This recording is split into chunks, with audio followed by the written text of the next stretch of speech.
All right, welcome back, everybody. Here we are with the last day of voting for your 2021 Overwatch League MVP.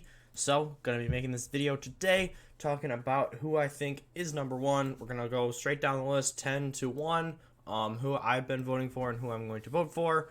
One last time before we get, we get our fourth MVP. We had Jonak from NOXL, flex support player. We had Sinatra, DPS player for San Francisco Shock, and Fleta for the Shanghai Dragons the last 3 seasons. So we do have a chance for a back-to-back MVP. As you can see, we have Fleta back again. So can he go back-to-back? But anyways, we're basically going to get right into it. We're going to go 10 to 1, and I'm going to, with each pick, I'm going to explain why I have them there. So without further ado, here we go. I'm taking into account pretty much everything. I'm going to, really attempt to, not fall under recency bias. Obviously a couple of these teams and players having more standout performances lately. You guys might think there's some recency bias when you see the rankings, but I'm trying to take into account, the whole year. For me, it's how consistent you are. What are your highs? Do you not have super low lows? What's your impact with the team? Team record is a factor for me, but it isn't as important for me personally. I think it's just the player that makes their team the most, the most better by being on it. Quite literally the most valuable player. It's literally in the name. So, once this is done, let me know what you guys think. But we're gonna start with number 10, and I'm gonna put Sparkle here, and I think I could probably get classified into the Sparkle hater lists at this point, but I think he's the third or fourth most valuable player on his own team. So he just doesn't even really register for me in the very top of it. As you can see, I'm gonna have a couple of players of the teams that have multiple players. You're gonna see some of their players like lower on the list because I kind of break them off into groups first. Dallas has 3 and Dragons have 3. So I really took a look at them first and decided of these players, which is the most valuable, and then kind of went from there and incorporated them into the larger list. But Sparkle's been good, this whole season. He had a couple of times where he switched over to a Doomfist in certain maps and just clutched and carried. He improved a lot on Tracer throughout the year. He's gotten very little chances to play Genji, but he's always great on that when he does. He's played some Pharah. Him and Doa have kind of juggled a little bit with that. But honestly, for me, like I said, I don't think he's more valuable than his tanks. I don't think he's more valuable than Fielder, to be completely honest, on his own team. So is he a great cog, in this wheel? Does he have maps where he just pops off and completely carries? Yes. Is he the most consistent player on this list? No. Not for me. Does he have the biggest, hero variety? And is the most impactful throughout different metas? No. He's just not that for me. So, Sparkle has had a great season. And like I said, he's been in a very important piece for Dallas. Everybody on their team has been so important for them this season. I think of these 10 players, he is the least important. For number 9, we're going to go over to the Dragons. And this was a tough one. I went back and forth, but we're putting Lip here. And I love Lip. It's a really weird sentence. I think he's a great player. He had a great debut season last year, and I thought, he's even improved this season. He's similar to Sparkle in that he's had just these absolute carry games, and maybe I'm just against DPS players on here, which I'm a DPS player, so I don't think it's too much of bias. It's just when it comes to MVP, I tend to gravitate towards tanks and sometimes the supports. For me with Lip, the main thing is consistency, and again, when I have criticisms of these players, it's not like, oh, he's really bad. He's not bad. It's just that of all of these great players, this is the least of them for me. This is still technically, the top 10 players, which I would have had different players in here for sure, but we're not talking about what I would have had. We're talking about, the actual nominees. So, For me, Lip just isn't as consistent as some of the guys that are above him. But his his top peak is hits up there. The Ash, the McCree. He's had a couple of times where they get a little funky and he plays Tracer, instead of Fleta. And he's nuts on that. All of the hit scans. You can't do much better than him in this league. So, he's been super impactful for the Dragons, but it might be the product of being on a really good team, that's kind of hurting, Sparkle and Lip for me. But in the end, he is number 9 for me. Next, at number 8, we have maybe a surprising one for some people. We've got Prophet. And again, another DPS player. The only things that I really hold against Prophet, when there was a lot of Echo early in the season, I wasn't a huge fan of his performance on it. I thought he had a couple of dud games. And going back to the team success, Seoul obviously hasn't had as much team success as any of these other teams. They haven't had as much success as Atlanta, Shanghai, Dallas, LA, or Chengdu. So I count that against him a little bit.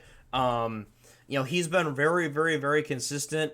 He's had a couple of amazing games. And Seoul has been a upper tier team for this whole season, but they haven't ever really pushed across. They haven't gotten over the top yet. They haven't gotten those huge wins in a tournament. They haven't won a tournament, anything like that. And because I feel like I just haven't quite seen the high highs from Prophet, as opposed to, like season 1, where he was just absolutely filthy the whole season. It was just an amazing performer the whole season for London. I didn't quite see those highs this season, so that's why Prophet is going to slot in at number 8. Then at 7, we have our first non-DPS player in, and we're going Hanbin on Dallas. So Hanbin's Diva this season has been incredible. Probably the best in the league. He is the only off-tank player on this list. So, has he been one of the best, if not the best, off-tanks of the season? Yeah, honestly, a huge, huge part of Dallas's success. They've really gelled with the Winston, the Winston Diva comp. And I don't think people understand fully how much responsibility is on the Diva, to mitigate so much damage. And he makes Fearless's job so much better. As good as Fearless is, he is empowered, by a good Diva player. And that's exactly what Hanbin is. You want to talk about when he plays defensive, when he eats, DPS ults. He's gobbled up a ton of pulse bombs this season. He's just been a standout performer all year. Diva bomb's really good as well. The only reason he isn't higher for me is, once again, it's kind of a pop-off factor. And I think it's hard for off-tanks to make, a huge impact. The big thing is, the eats that show up in the kill feed, the big Diva bombs that show up in the kill feed, when, depending on the, the better off-tank at that point too. But it's been a lot of Diva this season. Obviously Sinatra essentially won MVP off of off-tank because, he was a DPS player, but he was playing Zarya because it was GOAT's time. So essentially there has been one that's won. But in this case, just overall impact throughout multiple metas, I just don't value the Diva quite as much. And again, that's not to take anything away from Hanbin, but they more so... There are some roles that win you the game, and there are some roles that prevent you from losing. And they're both incredibly important. Off-tank this season is more of a prevent you from losing. They're really a buffer, a shield. And Hanbin has done an amazing job of that this year. But, a little bit of drop-off from Dallas at a couple of points during this season is why I'm taking a little bit away. And honestly, this top 7, I was really torn. It was close at a lot of different points. But Hanbin is sliding in at 7 just because I've seen more long-term impact from everyone else that's higher up on this list. So, while Hanbin has had a tremendous season, he's sliding in at number 7. So, moving on to 6. This is where, it gets tighter and tighter for me, as it goes. Again, is close, but we're going to have our second dragon here, and it's going to be Fleta. Now, this might surprise people. I've seen him higher on, I've seen on a couple of lists him be number one, number two or three. Fleta for me just hasn't popped off the screen quite as much. And it's the same thing. Like, I feel like there have been a couple times where I feel like I'm being unfair to Dallas here. I'm being unfair to Dragons here just because they're both such well-oiled machines. But Fleta has been, for me, he's had a very prophet-like performance this season. I would say a little bit better overall. We talked about this in season 1. This guy has the deepest hero pool, I think, of any player. Libero was a player that, we always talked about with most flexible too, but, he's not even in the league right now. So, I do think he's the most versatile DPS in the league. He's a guy that came in as a, kind of Genji, Pharah player, but he also just absolutely clapped people on Widow. Like, to see that kind of overlap with a projectile player that can also just dominate on Tracer, Widow, is crazy to see. And, that's definitely one of the best things you can say about him. But again, the highs for me just didn't quite compare to the couple of DPS players that are above him on my list. And again, we're nitpicking here. This is the very top, but of the Dragon matches I felt like he was never... There were a couple of games, but the games where it was like he was the reason they won just weren't quite up to par with the others on this list. So again, it was close. I really considered having him higher, at several points, but he's going to slide in at number 6. And now we get to the top 5, and this is where it's even harder for me. I agonized about all these picks. I was like, yeah, am I being unfair here? Like, is it my bias? I tried to take my bias out of it, not just say shoot number 1 immediately. Like, he's number 1. But between these guys, Izayaki, Pelican, Shu, Leave, and Fearless, man, the impact that they all had was just crazy this season. But I'm gonna go Pelican at number 5. And again, it's tough, but the last couple of stages had just incredible impact. He Tracer diffed players like Dante, and like, I don't even know how you do that. A Kevster as well in a Gladiator match, and those are two of the best Tracer players in the world. And he, like, gapped them. Like, you could clearly tell that he was the reason why they were winning. And it was, you can just type Tracer diff in the chat. So he's been one of the strongest performers by far over the last 2, I would say the Countdown Cup and the Summer Showdown. However, Atlanta didn't, they had a little bit of a slower start. They were still good, but not, as, not as just completely locked in and, number 1 or number 2 in the West like they have been the last few. Pelican didn't play every map right away. I'm not holding his, recent injury, and then he had to play on ping for the Countdown Cup. I'm not holding that against him, because having health issues and then coming back from him and then being on high ping, like, I write that off completely. So that was not a factor here. He still had some amazing performances on the Pharah anyway. But for me, this guy was at number 1 at a couple of points, but not consistently enough over the course of the whole season. And that's why he's 5 for me. Again, it was close, but when I went back and I looked at the first, 4-6 matches, he was still really good, but the impact just wasn't quite as, it wasn't as much as we saw the first time around, or, these last few matches. So, total body of work, it just wasn't quite up there with all these players above him. So, amazing season for Pelican. Coming in as a young player makes it even more impressive. But he is sitting at number 5 for me. Going on to number 4, we have our final Dragons player in Izayaki. One of the best flex supports in the league. We saw it from the moment he came into the league a couple years ago on the Valiant. And I thought that this was his strongest season yet. most consistent. We saw him on the Zen, we saw him on the BAP, we saw him on the Ana. Every roll, he was hitting sleeps, he was hitting the right immortality fields, his ults were on point. Some of these issues that kind of plagued him in the past, where it was like maybe ult usage and ability usage and like team play not quite there. Insane mechanical skill, but didn't really have the team play to build up into it. But this season felt like everything was there. Everything clicked. He's so comfortable with his team. There was never really a match. And there weren't multiple moments where I was like, man, what's Izayaki thinking there? Like, oh, that's a bad flank to take, or wow, you popped your trance there. Or wow, that immortality field was 2 seconds late. Everything was always on point.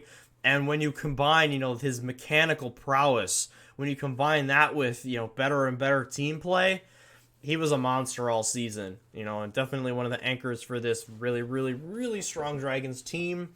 But in terms of the big moments, like the absolute clutch plays, the times where you're like, oh my god, clip that, like that's going to live on in infamy for a couple of seasons, we didn't quite have that. So while he had an amazing season, and any of these players, if they end up winning, I would not be bad. But for me personally, he's sitting at number 4. Now we go into the top 3. We've got a DPS player, a tank, and a support left. That's kind of funny. Fearless, Leave, and Shu. And I legitimately spent hours just like staring at this, going back and watching some games. I guess I wanted to rid my mind of, the last match, which obviously didn't work too much because we have 2 players that were in it in our top 3. But for me, number 3 is Leave. And Leave is similar to Pelican for me, where he was good all season, but in these last 10 matches, last couple of tournaments, we've really seen him come into his own. And with all due, respect to their support line, to their tank line, when the Hunters are at their best, it really feels like the whole team is working to empower Leave and Jinmu at the same time. Last season with the Hunters, we saw them have some high points. We saw Jinmu have some crazy pop-off moments. Same thing with Season 2. But the main thing this season was having Leave as a mainstay. We saw him some last year. But this was it. This was him coming into his own. This was him and Jinmu really clicking as a unit and just absolutely dominating. He had several maps in the summer showdown where his Tracer just single-handedly won it for him. It was just insane the amount of value he was able to get. More recently in the Countdown Cup, we saw him just hard carry a couple of maps as Hanzo, and the Tracer play was really, really on point as well. He had some really good numbers on Sombra, even though he did have a couple of rough moments. So there were just a few inconsistencies with him. We didn't quite see this performance towards the beginning of the year. And we had some kind of rough whiff DMPs, some meeps come out over the last couple of tournaments. So that's why for me, I can't quite put him at number 2 or number 1, but he's so close. He's right there. And to tell you guys the truth, I've voted for multiple different people for MVP over the course of the last couple of weeks.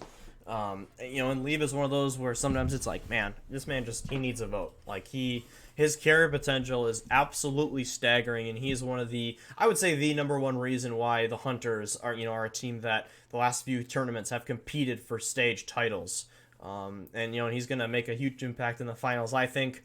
But I just couldn't put him above Fearless or Shu. Now, number 2, we've got Shu from the Gladiators. And I really wanted to put him number 1. I think he has made just an absolute... The difference he has made this season. His play on Havana was legitimately title winning. Hunters would have finished checkpoint B, and who knows if they would have finished, got past the point. It was about 90 meters on point 3 that the Gladiators had pushed. I think they probably would have. because getting to that point is very doable. Completing it after the last 15 is really tough, but they just had to get it like a little bit past the arch, which I think they definitely could have done. But Shu pops a Matrix and kills 3 people single-handedly. And really gets a fourth as well. That he heavily assisted on to just save the point, and they did. They held for the next minute and won it all. The previous match against Chengdu, their first round series where he had the balls and the audacity to jump up on point C, go into the little Widowmaker spot, where Widowmakers like to sit, defend and snipe down at pretty much the entire sight line of C. To jump up there, pop a Matrix, get a ton of damage in, survive with like 20 HP with his immortality field, and Space is enabled from it and gets 2 kills, and they end up winning the map off of it. I mean, you want to talk about just eye-opening, just crazy plays. He's had them. He's had those carry moments. He's been consistent all season long. This Gladiators team has been really good all season long. I think he's been their best, most consistent player. We've had some really high highs from their DPS and tanks, but they've also had some lulls. For Shu, it's been the same thing. When there was a bunch of Ana, he was hitting all the sleeps in the world and generating his ults so quickly. When it was the BAP, he's just staying alive and making these insane clutch plays. And his Zenyatta can't be forgotten about either. He has an extremely deadly Zenyatta. Just being a brick in that Gladiator roster, and without him, they just don't win. They just don't win the Countdown Cup. So he has had a phenomenal season, had the highs without a lot of the lows, helped his team win a stage title. But I just couldn't quite give it to him over this player. And it is, of course, the last player is left. It's Fearless from the Dallas Fuel. At number 1, main tank player. I want a main tank to win MVP. I think it's telling that he's the only main tank on here. To be perfectly honest,